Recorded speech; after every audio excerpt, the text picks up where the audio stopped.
नमस्कार, सभी का स्वागत है chemistry by Ramniwas Soiwal sir YouTube channel पर। हम अध्ययन कर रहे थे 12th साइंस की रसायन विज्ञान के चैप्टर नंबर 5 का, यानी सरफेस केमिस्ट्री का, जिसे हम पृष्ठ रसायन कहते हैं। इस सरफेस केमिस्ट्री की हमारी 6 क्लासें कंप्लीट हो गई थी। आज हमारी 7वीं क्लास रहेगी, या अपन ऐसे कह सकते हैं कि आज हमारा पार्ट नंबर 7 रहेगा।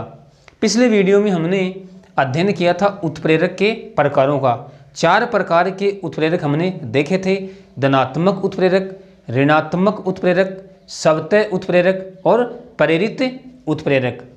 आज हमारा नेक्स्ट टॉपिक रहेगा उत्प्रेरण के प्रकार, यानी अपन कह सकते हैं टाइप्स ऑफ कैटालाइसिस। उत्प्रेरण के कितने प्रकार होते हैं? सबसे पहले हम पढ़ेंगे समांगी उत्प्रेरण, यानी आज की क्लास का हमारा टॉपिक रहेगा समांगी उत्प्रेरण, जिसे हम होमोजीनस कैटालाइसिस कहते हैं। तो लगातार आप मेरे साथ अंत तक बने रहिए। हम इस पार्ट में अध्ययन करेंगे समांगी उत्प्रेरण का।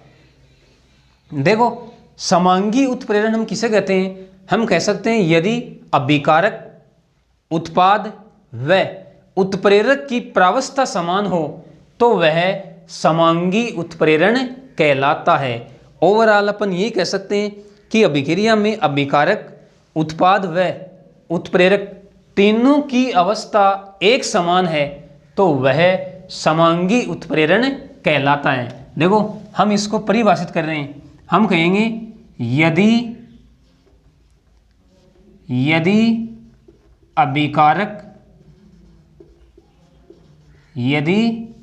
अभिकारक उत्पाद एवं उत्प्रेरक, अभिकारक, उत्पाद एवं उत्प्रेरक की प्रावस्था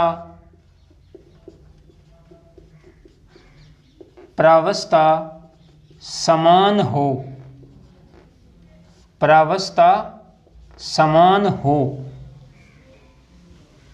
तो वह समांगी उत्प्रेरण कहलाता है। तो वह समांगी उत्प्रेरण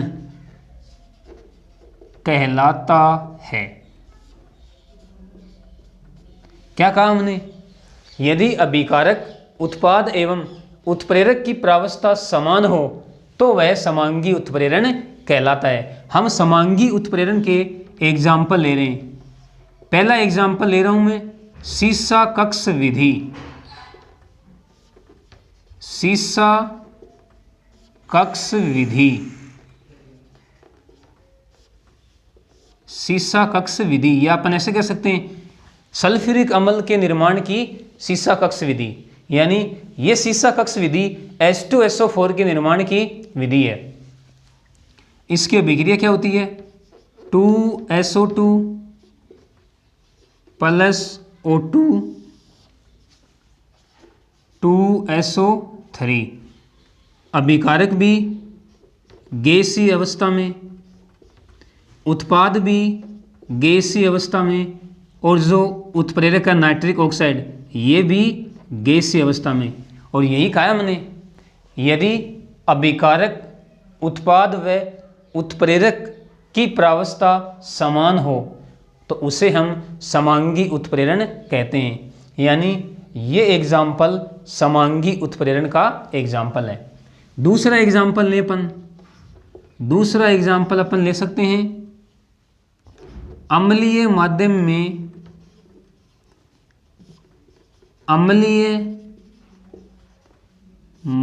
में एथिल एसीटेट, जिसे हम एस्टर भी कहते हैं। तो कोष्टक में एस्टर लिख रहा हूं। अम्लीय माध्यम में एथिल एसीटेट का जल अपघटन,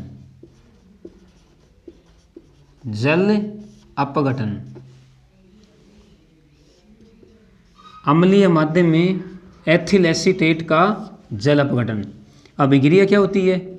CH3COO C2H5 प्लस H2O। अम्ल उत्प्रेरित अभिक्रिया है यानी H2SO4।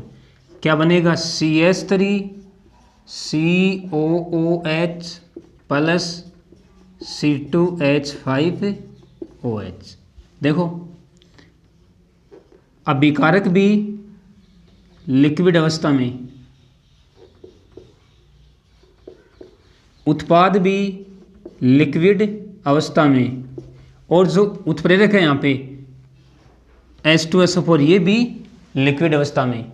तो देखो इस अभिक्रिया में अभिकारक, उत्पाद और उत्प्रेरक तीनों एक ही प्रावस्था में हैं। तो इसलिए यह एग्जाम्पल भी समांगी उत्प्रेरण का एग्जाम्पल है। और एग्जाम्पल ले अपन कह सकते हैं सुक्रोज का अम्लीय माध्यम में, सुक्रोज का अम्लीय माध्यम में जल अपघटन, सुक्रोज का अम्लीय माध्यम में जल अपघटन। तीसरा एग्जाम्पल लिया हमने सुक्रोज का अम्लीय माध्यम में जल अपघटन। अभिक्रिया लिख रहा हूँ मैं, C12H22 और O11 प्लस H2O। अम्लीय माध्यम में ये अम्ल क्या बनेगा? एक तो बनेगा ग्लूकोज और एक बनेगा फ्रक्टोज। ये तो बन गया ग्लूकोज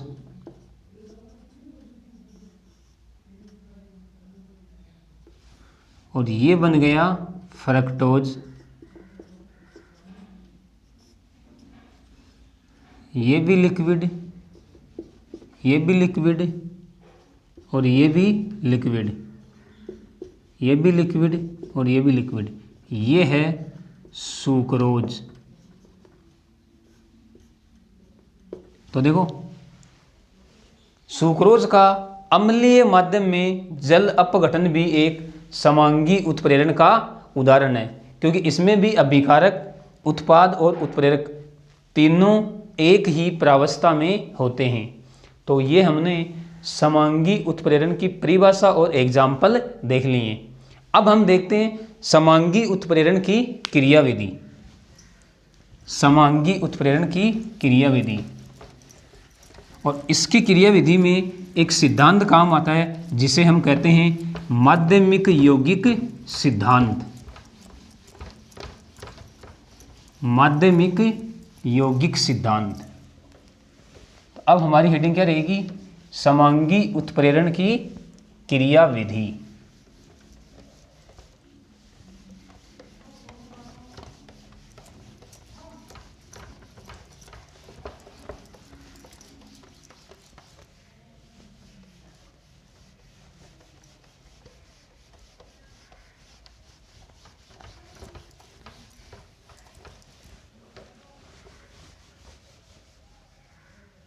समांगी उत्प्रेरण की क्रियाविधि।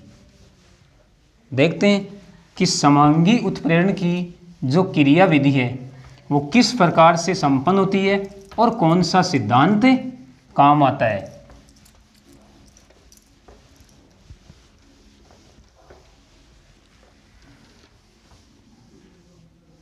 तो अब हमारी हेडिंग क्या रहेगी? समांगी उत्प्रेरण की क्रियाविधि।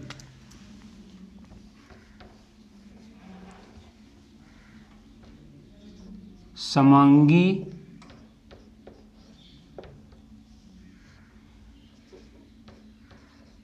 उत्प्रेरण, समांगी उत्प्रेरण की क्रियाविधि।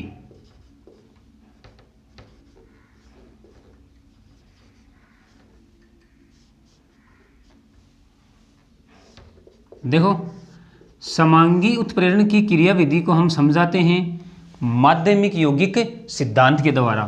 तो आगे मैं लिख रहा हूं माध्यमिक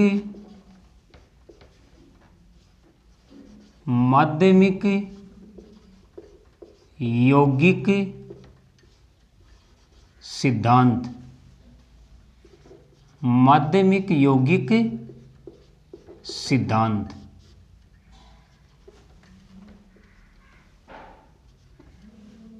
माध्यमिक यौगिक सिद्धांत, इसे हम मध्यवर्ती यौगिक सिद्धांत भी कह सकते हैं। देखो, माध्यमिक यौगिक सिद्धांत किस प्रकार से समांगी उत्प्रेरण की क्रियाविधि को समझाता है। तो हम कह सकते हैं कि इस सिद्धांत के अनुसार उत्प्रेरक किसी एक अभिकारक के साथ अभिक्रिया कर मध्यवर्ती या माध्यमिक यौगिक बनाता है, और यह माध्यमिक यौगिक अस्थायी होता है जो अन्य अभिकारक के साथ अभिक्रिया कर उत्पाद का निर्माण कर देता है तथा उत्प्रेरक मुक्त हो जाता है। क्या कहेंगे हम? देखो, हम कहेंगे इस सिद्धांत के अनुसार,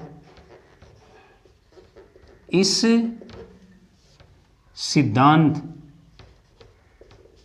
के अनुसार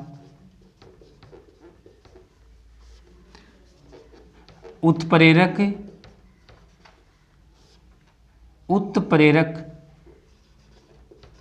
किसी एक अभिकारक के साथ, किसी एक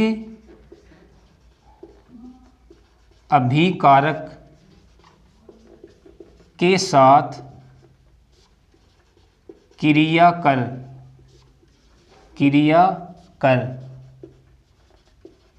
माध्यमिक यौगिक बनाता है। माध्यमिक यौगिक बनाता है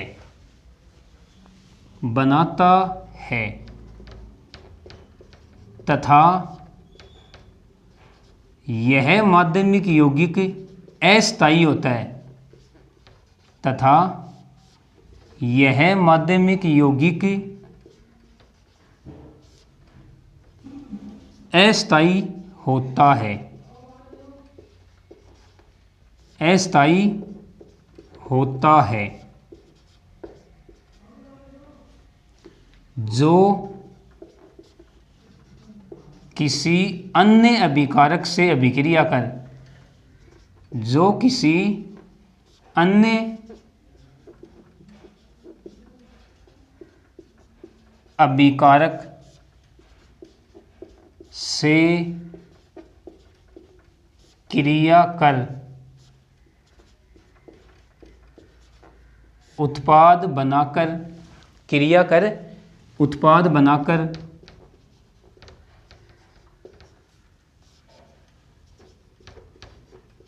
उत्प्रेरक को मुक्त कर देता है, उत्प्रेरक को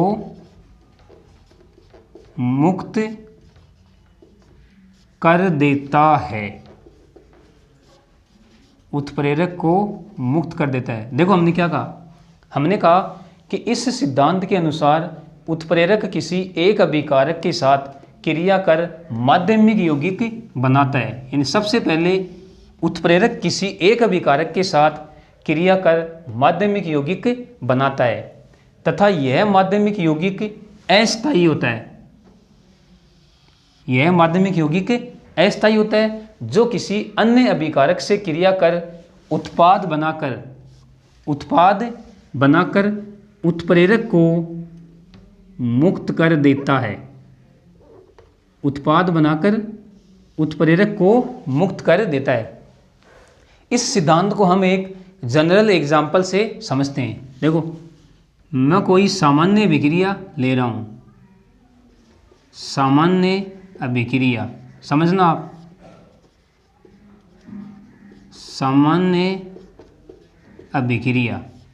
देखो, सामान्य अभिक्रिया मेरे पास क्या है? A+B,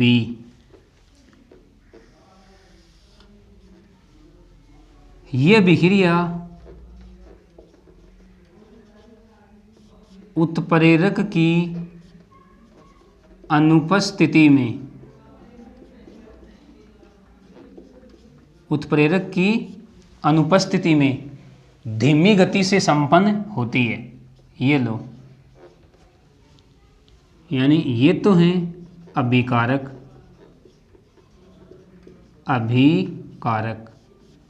और ये है उत्पाद। ये कोई सामान्य अभिक्रिया है जो उत्प्रेरक की अनुपस्थिति में अपन कह सकते हैं धीमी गति से संपन्न होती है। अब इसी अभिक्रिया को हम संपन्न करवाएंगे अक्ष उत्प्रेरक की उपस्थिति में। यहाँ पे लिख दूँ मैं, ये कोई अक्ष है, अक्ष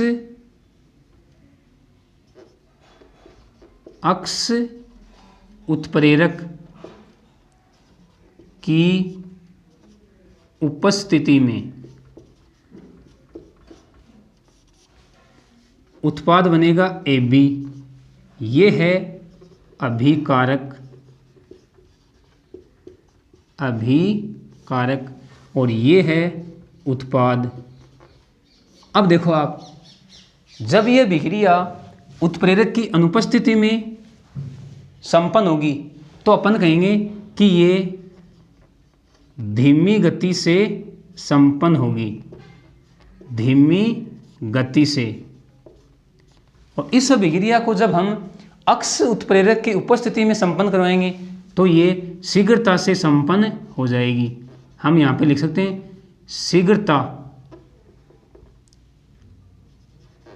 शीघ्रता से संपन्न, ये ऐसे कह सकते हैं तीव्र गति से संपन्न।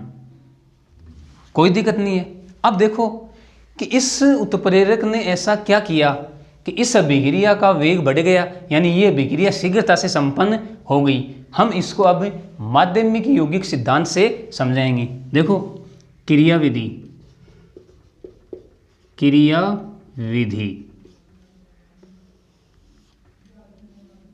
देखो हमारा माध्यमिक यौगिक सिद्धांत क्या कह रहा है कि उत्प्रेरक किसी एक अभिकारक के साथ क्रिया कर पहले माध्यमिक यौगिक बनाता है। ये लो, ये है हमारा उत्प्रेरक, ये रहा अभिकारक का अणु। यहाँ तो मैं लिख दूँ उत्प्रेरक, कोई दिक्कत नहीं है। और ये अभिकारक का अणु, अभिकारक। क्या बनाएंगे? ये बनाएंगे पहले A अक्ष, जो क्या है माध्यमिक यौगिक, माध्यमिक यौगिक। हमारा सिद्धांत क्या कह रहा है कि माध्यमिक यौगिक बनाता है तथा यह माध्यमिक यौगिक अस्थायी होता है। यानी मैं यहाँ पे लिख दूँ अस्थायी, यानी कुछ समय के लिए ही ये बनता है। फिर ये माध्यमिक यौगिक अन्य अभिकारक के अणु, यानी यहाँ पे अन्य अभिकारक का अणु भी है, यानी यहाँ तो लिख दूँ मैं माध्यमिक यौगिक, माध्यमिक यौगिक। और B क्या है? कोई अन्य अभिकारक का अणु। ये लो, अन्य अभिकारक का अणु क्या करेगा?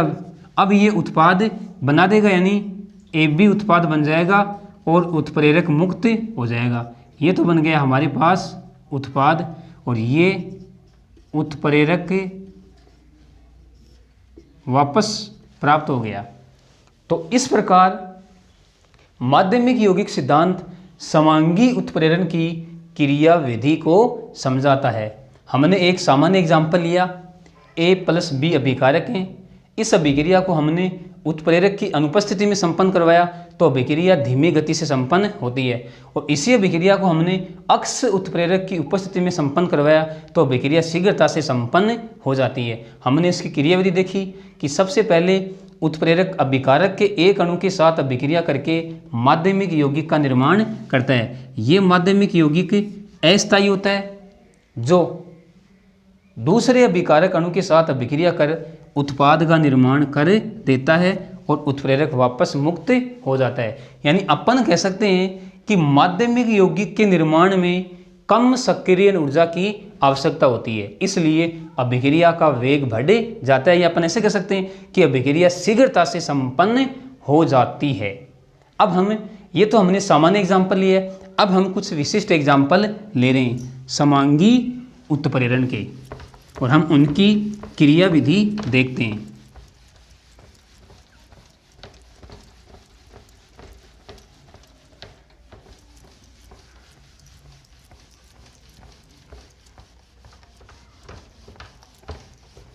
विशिष्ट एग्जाम्पल ले रहे हैं अपन।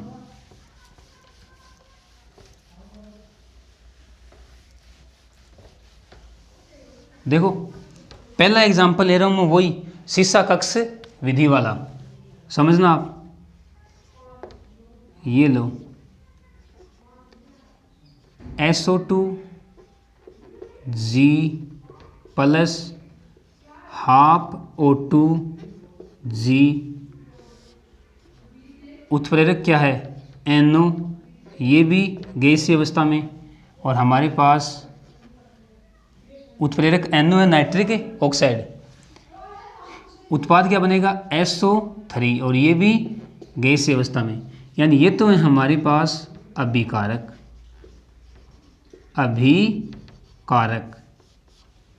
ये है हमारे पास उत्पाद,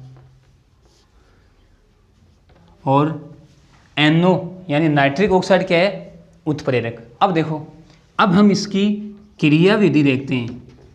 क्रिया विधि देखो क्या होगा, सबसे पहले उत्प्रेरक, ये हमारे पास क्या है उत्प्रेरक, ये अभिकारक के एक अणु के साथ अभिक्रिया कर क्या बनाएगा माध्यमिक यौगिक NO2। यानी ये तो था हमारे पास उत्प्रेरक, ये हमारे पास है अभिकारक, और ये बन गया माध्यमिक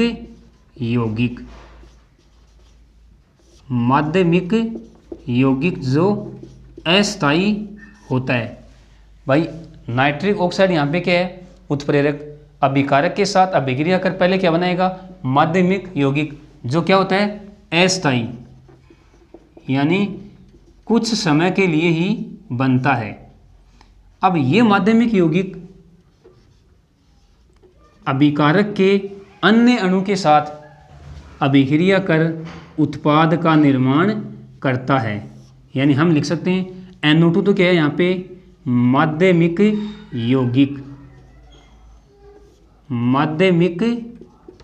यौगिक, और ये है अभिकारक का अन्य अणु अभिकारक। ठीक है, अब अभिक्रिया करके ये उत्पाद बना देता है SO3, और उत्प्रेरक हमें वापस से प्राप्त हो जाता है। ये तो है उत्पाद और ये है उत्प्रेरक। तो इस प्रकार से हम समांगी उत्प्रेरण की क्रिया विधि को माध्यमिक यौगिक सिद्धांत के द्वारा समझा सकते हैं। हमने एग्जाम्पल लिया है शीशा कक्ष विधि का। अपन दूसरा एग्जाम्पल ले रहे हैं, दूसरा एग्जाम्पल लेंगे हम विलियमसन सतत ईथरीकरण अभिक्रिया। उसकी भी हम क्रिया विधि देखते हैं।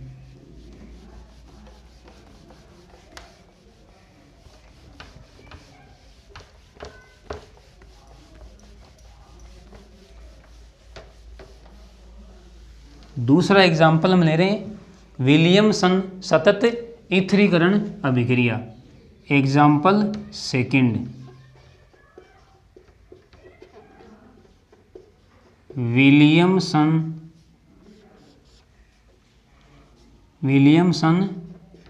सतत ईथरीकरण अभिक्रिया।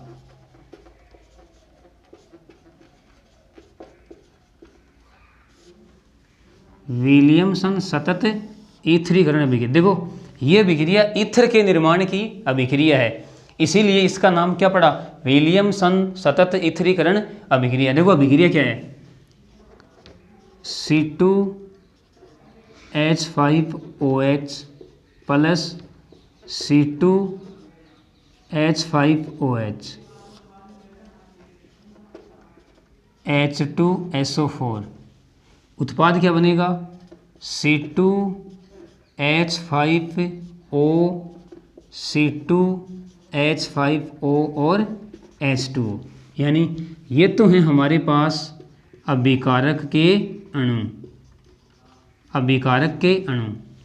ये है हमारे पास उत्पाद, यानी उत्पाद के रूप में यहाँ पे क्या बना है? डाई एथिल ईथर और साथ में जल का अणु हम यहाँ पे लिख सकते हैं उत्पाद, कोई दिक्कत नहीं है। अब हम देखते हैं इसकी क्रिया विधि, क्रिया विधि कि किस प्रकार से माध्यमिक यौगिक सिद्धांत के द्वारा इसकी क्रिया विधि संपन्न होती है। सबसे पहले उत्प्रेरक हमारे पास है, उत्प्रेरक H2SO4 प्लस अभिकारक का एक अणु H2C2H5OH। यानी ये उत्प्रेरक अभिकारक के एक अणु के साथ अभिक्रिया करके माध्यमिक यौगिक का निर्माण करता है। और देखो क्या बनाएगा, ये बनाएगा C2H5HSO4 और साथ में H2O। भाई इसका तो OH और इसका H, तो H2O का निर्माण हो जाएगा। और यहाँ पे क्या बन गया? यहाँ पे बन गया एथिल। देखो ये समूह एथिल है, हाइड्रोजन, एथिल हाइड्रोजन सल्फेट। और ये क्या बन गया? ये बन गया माध्यमिक यौगिक। क्या बन गया? माध्यमिक यौगिक, कोई दिक्कत नहीं है। अब ये माध्यमिक यौगिक यानी C2H5HSO4 माइनस ये अभिकारक के दूसरे अणु के साथ C2H5OH इसके साथ अभिक्रिया करके उत्पाद का निर्माण कर देता है। C2H5O C2H5 और हमें उत्प्रेरक पुनः प्राप्त हो जाता है। तो ये तो क्या बन गया? Die ethyl ether, die ethyl ether जो यहाँ पे उत्पाद के रूप में बनता है। और ये हमें उत्प्रेरक पुनः प्राप्त हो जाता है, कोई दिक्कत नहीं है। ये क्या था? माध्यमिक यौगिक अभिकारक के दूसरे अणु के साथ अभिक्रिया करके उत्पाद का निर्माण कर देता है। उत्पाद यहाँ पे डाई एथिल ईथर का निर्माण होता है और उत्प्रेरक हमें पुनः प्राप्त हो जाता है। तो ये हमने समांगी उत्प्रेरण की क्रिया विधि का अध्ययन किया माध्यमिक यौगिक सिद्धांत के द्वारा। माध्यमिक यौगिक सिद्धांत क्या कहता है कि इस सिद्धांत के अनुसार उत्प्रेरक किसी एक अभिकारक के साथ क्रिया कर माध्यमिक यौगिक बनाता है तथा यह माध्यमिक यौगिक अस्थायी होता है जो किसी अन्य अभिकारक से क्रिया कर उत्पाद बनाकर उत्प्रेरक को मुक्त कर देता है। हमने पहले एक जनरल एग्जाम्पल लिया, फिर हमने दो विशिष्ट एग्जाम्पल लिए, एक सीसा कक्ष विधि का और दूसरा विलियमसन सतत ईथरीकरण अभिक्रिया का। अब देखो हमने माध्यमिक यौगिक सिद्धांत पढ़ लिया कि किस प्रकार से यह समांगी उत्प्रेरण की क्रिया विधि की व्याख्या करता है। इस माध्यमिक यौगिक सिद्धांत की कुछ कमियां हैं, तो हम वो कमियां और देखते हैं। यानी हम कहेंगे माध्यमिक यौगिक सिद्धांत की कमियां। देखो कमी का मतलब कि यह सिद्धांत किसकी व्याख्या नहीं कर पाता है और जिसकी व्याख्या नहीं करता है वही इसकी कमी हो गई। तो अब हम देखते हैं माध्यमिक यौगिक सिद्धांत की कमियां।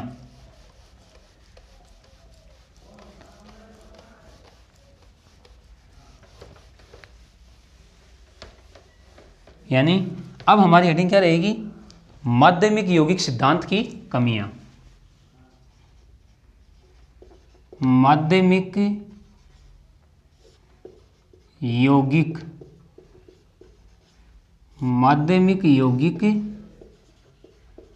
सिद्धांत की कमियां।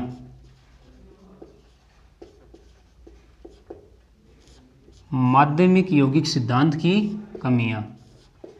देखो, अगर हम माध्यमिक यौगिक सिद्धांत की कमियों की बात करें तो इसकी पहली कमी यही है कि यह विषमांगी उत्प्रेरण की क्रिया विधि को नहीं समझाता है। क्या कहेंगे, यह सिद्धांत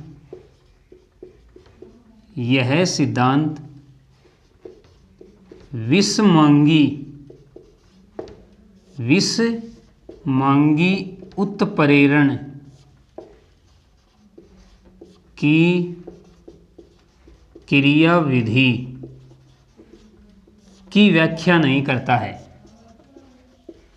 क्रिया विधि की व्याख्या नहीं करता है, यह इसकी पहली कमी है। पहली कमी कौन सी लिखी हमने, कि यह सिद्धांत विषमांगी उत्प्रेरण की क्रिया विधि की व्याख्या नहीं करता है, या अपन ऐसे कह सकते हैं कि यह सिद्धांत विषमांगी उत्प्रेरण की क्रिया विधि को नहीं समझाता है। दूसरी कमी की अपन बात करें तो दूसरी कमी देखो इसकी क्या है, हम कहेंगे यह सिद्धांत उत्प्रेरक वर्धक व उत्प्रेरक विष की क्रिया विधि को नहीं समझाता है। क्या कहेंगे, हम कहेंगे यह सिद्धांत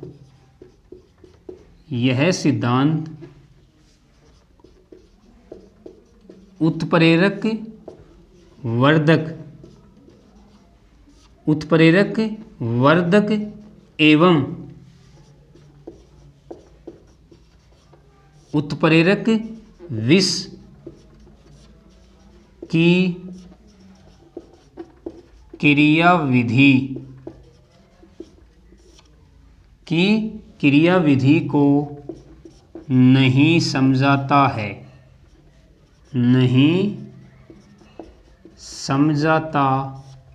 है। तो दूसरी कमी हमने कौन सी लिखी, कि यह सिद्धांत उत्प्रेरक वर्धक एवं उत्प्रेरक विष। देखो, उत्प्रेरक वर्धक वे पदार्थ होते हैं जो उत्प्रेरक की क्रियाशीलता या सक्रियता को बढ़ा देते हैं, और उत्प्रेरक विष वे पदार्थ होते हैं जो उत्प्रेरक की क्रियाशीलता या सक्रियता को घटा देते हैं। तो यह सिद्धांत उत्प्रेरक वर्धक एवं उत्प्रेरक विष की क्रिया विधि को नहीं समझाता है। और तीसरी कमी क्या है, देखो तीसरी कमी ये है, अपन कहेंगे यह सिद्धांत